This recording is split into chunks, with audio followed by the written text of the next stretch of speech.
Você está servindo a Deus, investindo em pessoas, quando de repente se sente mal, perde a visão e recebe um diagnóstico de um tumor enraizado no cérebro. Como lidar e enfrentar essa triste realidade? Isso é o que você vai ver no programa de hoje ao conhecer o Renan Nossi. O que parecia ser um ponto final na vida de um jovem missionário se tornou apenas uma vírgula em uma história de um bom motivo para viver que você vai conhecer a partir de agora.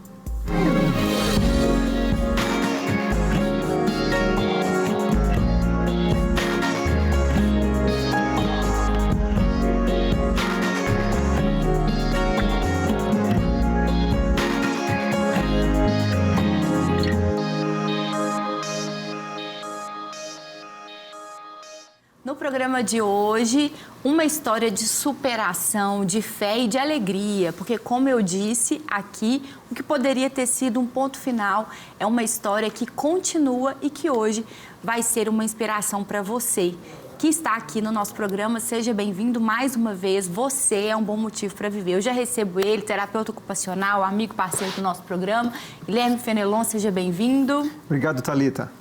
Todo chique aí, né, Guilherme? Estamos aí para poder vir gravar, né?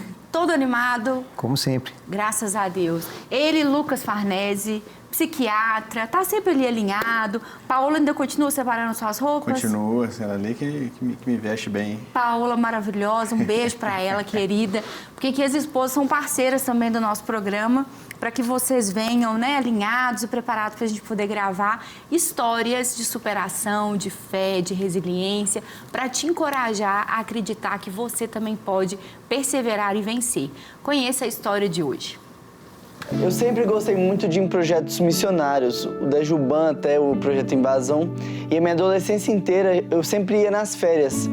E no Invasão, a gente sempre ia para cidades do norte de Minas, cidades muito quentes, e ali nas férias eu comecei a sentir muita dor de cabeça. Eu tinha 14 anos e por ser uma rotina muito intensa, acordar cedo, evangelismo, teatro, visitas, entregar a cesta básica, eu achei que era normal. Eu voltei do projeto, a dor de cabeça continuou e na época eu estava no ensino médio, estava jogando futebol. Não quis dar muita atenção para a dor de cabeça, não queria atrapalhar meus pais também. E o tempo foi passando, essa dor foi piorando. Junto com a dor de cabeça, eu comecei a ter muita náusea, passar mal. E eu tinha desmaios também, então às vezes eu ia no banheiro e eu desmaiava e acordava já no terceiro horário. Estava no treino de futebol, desmaiava. Isso começou a me preocupar, procurei os meus pais, a gente começou a procurar alguns médicos e ninguém descobria. Isso levou cerca de 3 meses, a dor de cabeça piorando, os médicos achando que era vista, que era enxaqueca. Só que nenhuma medicação fazia a dor de cabeça passar, por mais que eu tomasse dobrado. Até que um dia eu acordei com muita dor de cabeça. Eu falei, olha mãe, hoje eu não tô aguentando. E ela falou, então toma um banho, a gente vai no médico, só vai sair de lá quando descobrirem o que você tem. Eu tomei um banho, a gente desceu a escada do prédio para pegar um ônibus e eu desmaiei no meio da rua. Só que dessa vez que eu desmaiei, eu acordei completamente cego. E eu comecei a gritar minha mãe desesperadamente, mãe, não tô te vendo. Minha mãe, mais preocupada ainda, começou a gritar também. Um vizinho viu, chamou uma ambulância. A ambulância levou a gente para um médico do bairro. O médico do bairro nem quis colocar a mão. Ele falou que era algo muito sério e chamou uma ambulância para o João 23. No João 23, o médico olhou, eu fiz exame o dia inteiro. E nisso eu comecei a perceber o pessoal da igreja chegando, o pessoal da família chegando. Eu percebi que tinha algo de errado.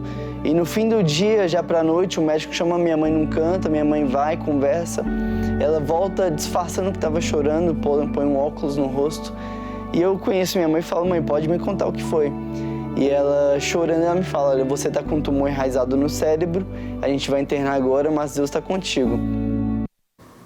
Muito jovem, né? Acho que o primeiro impacto que a gente tem é de realmente ser uma história muito surpreendente, né? E que nenhuma dor pode ser rejeitada, né? Ele já tinha ali episódios de dor de cabeça. Aí a gente sempre acha que eu tô trabalhando muito, é muita coisa e tal. O que aciona esse alerta e por que a gente precisa responder? O problema é que a dor de cabeça é uma coisa tão comum, né? Uma coisa tão corriqueira num rapaz jovem, né? 14 anos, né? Com dor de cabeça, né? Mas a coisa quando começa a sair muito do padrão, né? Começa a ficar persistente, começa a ficar numa intensidade. Já tem que acender um alerta para a gente, né? Isso em todas as áreas da vida, não só a dor de cabeça, né? Então, se eu tô ficando... Medo é normal, mas eu senti medo o tempo todo, tenho medo de sair de casa, tenho medo de dirigir, né? Sentir ansiedade é normal, mas eu estou ficando aflito, eu estou ficando ansioso o tempo todo. A gente tem que começar a olhar com um outro olhar, assim, falar, será que é normal mesmo? Né? E começar a buscar, né? E começar a conversar, e começar a perceber e se auto-perceber ali com uma frequência maior, né? Para que a gente consiga chegar naquela coisa que a gente mais quer na medicina, que é a precocidade dos diagnósticos, né? Quanto antes, né? Quanto mais cedo a gente descobre as coisas, maior a nossa chance do tratamento ser bem sucedido. E a dor de cabeça é um sinal que ela pode ser muitas coisas, né? Pode, mas quando ela começa a mudar de parâmetro, né? Quando ela começa a ficar mais intensa, quando ela atinge um nível assim, que você nunca teve na vida. Mais vezes. Né? Muito frequente. Né? A gente tem que começar a desconfiar, né? A gente fala assim, não é normal. E olhar, né? Não é começar a achar que está com câncer, né? Que está com câncer no cérebro, não é isso. A gente tem que olhar, a gente tem que ir lá, olhar, investigar, passar com um especialista, explicar essa mudança, né? Tem critérios ali que a pessoa vai avaliar, que vai pedir um exame ou não, né? Então, a gente começar a suspeitar e olhar, né? Porque a gente tem como... olhando para você que hoje vinha, você tem que ir lá e contar, explicar o que está acontecendo para o médico suspeitar ou não de alguma coisa. Entendi. Antes de a gente conversar mais um pouquinho, vamos ouvir um pouco mais da história dele. E aí eu internei imediatamente no Hospital da Baleia, fiz uma semana de exames direto e para que eu pudesse fazer a primeira cirurgia, o médico chamou os meus pais numa sala e, olha, o Renan precisa fazer a cirurgia, se ele não faz, o Renan não vive mais uma semana.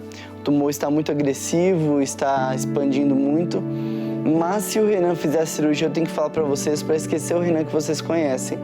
Vai vir um Renan vegetativo, se sair um dia do estado vegetativo, vai ser um Renan completamente dependente, nunca vai poder morar sozinho, sempre vai precisar da ajuda de vocês. E meus pais, com o coração na mão, eles entenderam que eles precisavam assinar, autorizar a cirurgia, e foram 3 cirurgias.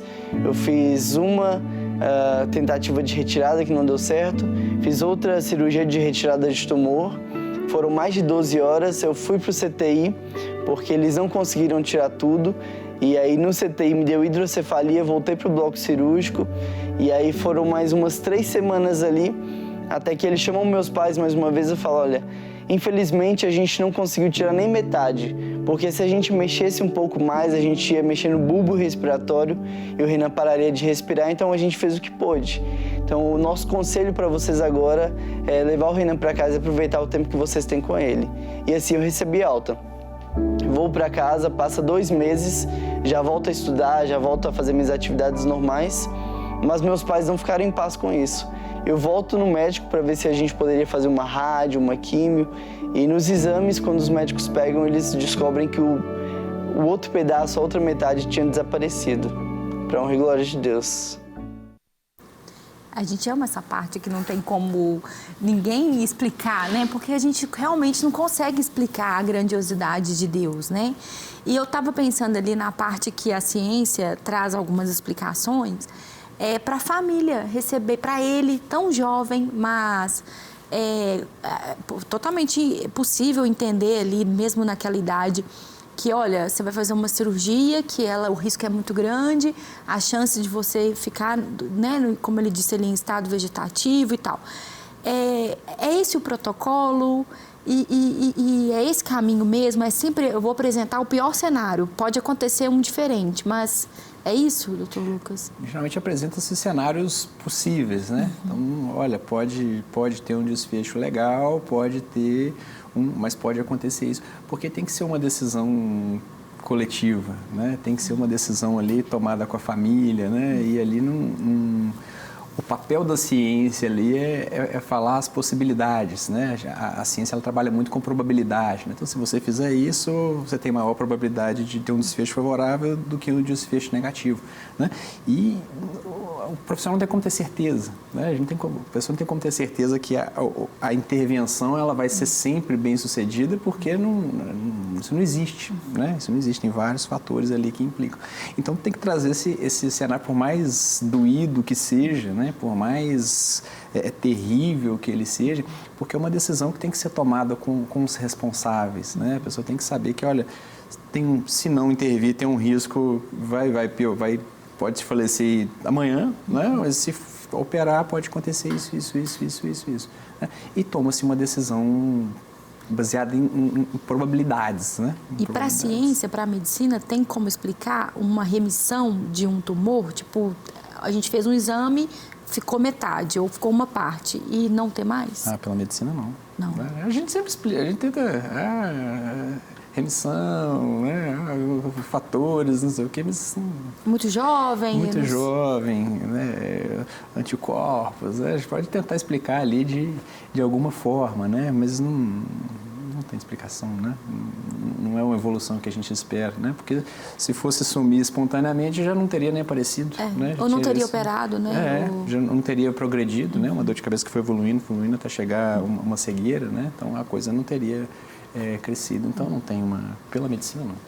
E é muito bom ver essas coisas que Deus é especialista em fazer e ver o impacto disso na vida de um jovem, né? Que tinha ali 14 anos de idade com 1000 coisas pela frente. A família também responder a todo esse tratamento junto, né? Você vê, ela fala, desde o início, primeiro, a mãe dá o diagnóstico e já vira e fala, mas Deus está com você, vai dar tudo certo, né? Tipo assim, ela lhe trazendo também essa confiança para o meio que ela estava, né? Thalita, que caso, né? Tão surpreendente para a gente poder compartilhar. E você pega como é que ele reagiu, a reação dele próprio com relação a todo esse diagnóstico que, num primeiro momento, é um diagnóstico tão duro da família receber. E sim, quando você pega, por exemplo, às vezes uma bula de uma medicação, e aí a gente até brinca, né? Costuma ler bula de remédio, não, senão você não toma. Então a gente sempre aconselha, porque o que tem de pior de possibilidade vai estar ali relatado obrigatoriamente. Se você está dentro de um procedimento cirúrgico de um altíssimo risco, eu vou te falar o que pior que pode acontecer. E a gente se prepara para aquele momento, né? Ele podia sair a óbito durante o processo de cirurgia, inclusive. E o que acontece é que, realmente, você passa por esse processo todo, é um processo que ninguém, obviamente, vai ter menor condição de saber o que ia acontecer. E, dentro das possibilidades que a medicina alcança, você está liberado, pode ir embora. Aproveite o tempo que você tem, aproveite esse tempo que tem durante a vida que lhe resta com a sua família, né? Não vão fazer mais do que aqui, que qualquer intervenção acima disso, nós que vamos te colocar em risco. O próprio procedimento pode colocar a sua vida em risco. E ele vai para casa e a gente espera, né? O que vai acontecer? Não sabemos o que vai acontecer. Deus pode operar um milagre? Pode. Deus pode não operar um milagre? Pode. Né? Deus podia ter levado a vida desse jovem? Podia. Não ia deixar de ser Deus por causa disso. A família não ia deixar de ter a sua fé. E a gente tem todo o abalo com relação à nossa própria fé. Sim. Né? Ele mesmo relata isso, né? Quando ele recebeu o diagnóstico, ele fica completamente abalado com relação à sua própria fé. Mas aprova o Senhor fazer o milagre, né? E a gente acha tão bonito essas histórias. Aprova o Senhor falar assim, não, eu vou fazer aquilo que só eu posso fazer. Eu vou fazer aquilo que só eu tenho condição de fazer. E aí fez o milagre e está aí para a gente contar e ouvir essa história tão maravilhosa. E nós vamos ver que um misto de sentimento por outras questões também que ele experimentou. Vamos ver. Exatamente um mês antes, o meu avô tinha falecido. E meu avô faleceu, ele foi fazer uma cirurgia no joelho, caiu na recuperação e faleceu. Foi uma morte que me deixou muito triste, muito revoltado com Deus. E um dia em oração, me achando alguém digno de questionar Deus, eu lembro de passar um tempo ali orando e questionando por que ele tinha feito isso. Ele me deu paz do porquê ele levou meu avô, mas ele me fez uma pergunta. O que seu avô tinha de marca? E eu lembro de na oração responder, eu lembro meu avô sempre sorrindo, independente de tudo. Então, naquele dia, naquela oração, Deus me fez o desafio de, independente do que acontecesse na minha vida, eu ia responder sorrindo. Então, naquele dia, naquela oração, eu entendi que Deus tinha algo para mim. Então, no exato momento que minha mãe fala, filho, você está com tumor, eu entendi que não era uma doença, não era um diagnóstico, mas era um chamado de Deus. E a partir dali, a minha vida com Deus começa a viver uma experiência totalmente diferente. Os marcos, né, de situações que a gente vive, eles podem nos levar para muito mais perto de Deus, para muito mais firmes com Ele, ou nos fazer distanciar, rebelar e ver como que Deus pega todas essas coisas, não para ficar colando, mas para fazer uma nova realidade, né? E a partir do nosso sim, porque Ele entendeu isso e se posicionou também. Vamos ver um pouquinho mais como ele explica essa história. Num desses dias que eu recebi a visita, o meu irmão mais velho, ele vai para o hospital me visitar e ao me ver ele na cama, na maca, ele não consegue ficar e ele não queria chorar na minha frente, então ele desce para chorar no estacionamento do hospital e ele tá ali chorando e alguém coloca a mão no ombro dele, pergunta se ele tem uma Bíblia e fala para ele ir para casa e ler Jeremias e ficar lendo até que Deus falasse algo com ele. E ele vai para casa e ele começa a ler aquele texto que fala: clame a mim e eu responder-te-ei. E ele fala que ele começa a chorar e a ler e a orar até que ele pega no sono. E no sono Deus revela para ele que ele não só me curaria, como um dia nós estaremos pastoreando juntos uma igreja. E eu recebo alta, tudo acontece, meu irmão vai para o seminário em São Paulo, começa a pastorear na Igreja Batista Água Viva, em Vinhedo. Eu vou para o Rio Grande do Sul, faço seminário no Rio Grande do Sul e meu irmão vem para Belo Horizonte, recebe o convite da primeira Igreja Batista de Belo Horizonte para pastorear. Me convida para trabalhar aqui com ele, para pastorear juntos. E no dia que ele vai me apresentar para a igreja, ele conta essa história. Até então eu não sabia. E ele conta que Deus tinha revelado não só que me curaria, como um dia pastorearíamos juntos. E depois de 10 anos, esse sonho se realiza da melhor forma possível. Linda a história, né? É realmente uma vírgula que Deus colocou ali e que de tantas histórias que a gente às vezes coloca um ponto final onde Deus não colocou um ponto final também, né? Tem um pouco a ver assim, com a nossa perspectiva, o nosso olhar sobre as situações, para a gente estabelecer algumas coisas como decretos, como uma sentença. Porque tinha um outro lado também, que era pensar, não, ele é muito jovem, nós temos fé, algo pode acontecer, eu tenho uma equipe médica, tinha todo um prognóstico, mas também tinha outras realidades favoráveis, que se você fosse parar para pensar, né? Mas aí quando chega um diagnóstico desse, né, uma palavra que é tão pesada, né, a palavra câncer, para muita gente elas são de morte, né? Então, não é o que a gente vê hoje, né? Os tratamentos são cada vez mais evoluídos, a coisa está cada vez melhor, né? Só que para muita gente ela significa vou morrer em breve, né? E a pessoa entra nesse pensamento, as pessoas em volta, né? As pessoas em volta começam também com essa como se a pessoa estivesse ali em cuidado paliativo, né? Fala, vai curtir os últimos dias, né? Quer viajar, aproveita para viajar, né? Faça suas vontades aí nesse resto dos dias que você tem. E não é assim, né? O elemento da esperança, né? A gente é apoiado em outras coisas que não só uma probabilidade científica, né? De um desfecho favorável ou não, né? Como no caso dele, né? E em tantas e tantas e tantas outras histórias que a gente já trouxe aqui, e uma infinidade de outras que a gente desconhece, né? Mas que a gente presencia, que a gente ouve falar sempre com muita frequência. E essas marcas na vida do Renan trouxeram também um novo propósito, um significado maior para o propósito dele. O que mudou foi entender que Deus não era só um Deus presente, não era só um Deus de fala, não era um diretor de orfanato, mas o que mudou foi entender que Ele é realmente um pai. Um pai está perto, um pai cuida, um pai ama e um pai ele provê tudo o que é necessário. A partir desse dia eu parei de viver por aquilo que eu poderia conquistar e comecei a viver por aquilo que Deus queria que eu vivesse. Eu acredito que eu sou um bom motivo para viver porque Deus deixou algumas marcas em mim. E eu amo as marcas que eu tenho na minha cabeça porque me lembram de onde eu vim, para onde eu vou e o Deus que está comigo. Eu acredito que Deus fez isso através da minha vida para que outros que estiverem passando por isso tenham esperança de que o nosso Deus é o Deus que pode curar. E que por mais que Ele não cure, a vontade dEle é boa, perfeita e agradável acima de tudo. Uau, amém. É isso, é lindo ver, né, esse significado. E Guilherme, eu queria que você deixasse para quem está nos assistindo agora alguma chave que fale um pouco a respeito sobre como desenvolver essa perspectiva resiliente, de fé, óbvio que não é uma ilusão, mas de realmente pensar o que eu posso aprender com isso aqui, o que eu posso melhorar. Thalita, existe uma chave muito bacana quando a gente ouve tudo que ele falou e que, de alguma forma, eu vou usar um termo que o pessoal está usando muito, que é o spoiler, né? Que é aquela coisa que antecipa algo que vai ter uma realidade diante dele. Deus dá a ele uma antecipação daquilo.